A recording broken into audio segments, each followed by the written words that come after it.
Welcome to another edition of RUST RANTS, where I come on and go off about, well, whatever's honking me off today.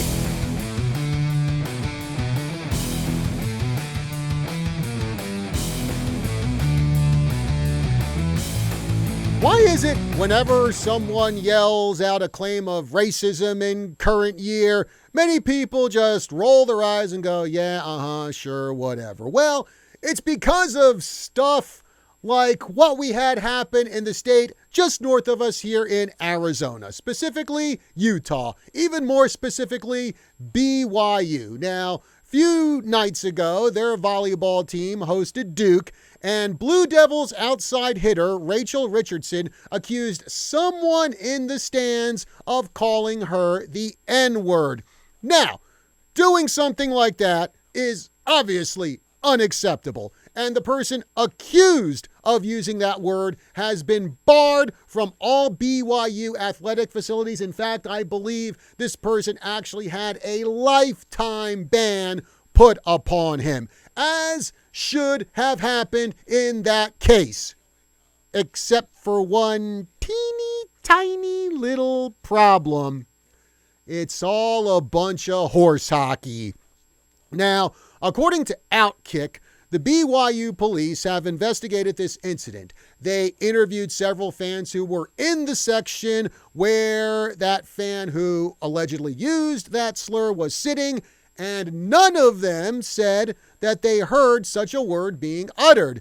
BYU police also went over the video that focused on that section of the stands, and they focused on the alleged perpetrator. They saw no evidence that this person said any sort of slur. And for good measure, at the match that night, a BYU police officer actually went up to the person accused of saying this slur, who apparently was a student, and according to this officer, this guy was looking at his phone more than he was watching the match.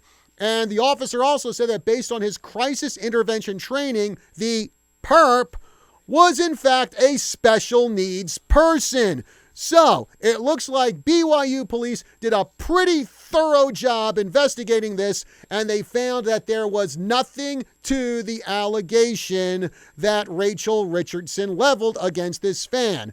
But this comes after Richardson said she clearly heard the slur not once but twice. And I think we've been at enough sporting events to realize that if a player on the court can hear someone in the stands yell something at them, well, then every fan in that section of the stands ought to be able to hear it as well. But none of them did in this incident. Also, Richardson kind of milked this whole thing, because this comes to us from USA Today. She said, quote, "This is an opportunity to dig deep into closed cultures which tolerate amoral racist acts, such as those exhibited Friday night, and change them for the better. It's not enough to indicate that you are not racist. Instead, you must demonstrate that you are anti-racist."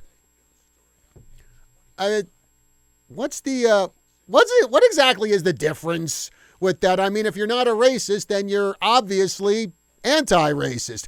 But anyway, BYU athletic director Tom Holmoe, I believe that's how you pronounce it, he also took part in the rush to judgment, saying that the university fell short in trying to prevent fans from yelling racial slurs. Now, this is why you investigate these sorts of things before you say stuff like this, because all it does is make more and more people turn a deaf ear toward allegations of racism. And when someone comes out with a valid claim of racism, well then, you know what? No one is gonna believe them. So Rachel Richardson, she owes the entire BYU community an apology, And BYU, they better allow that fan to attend games again and also publicly apologize to him as well.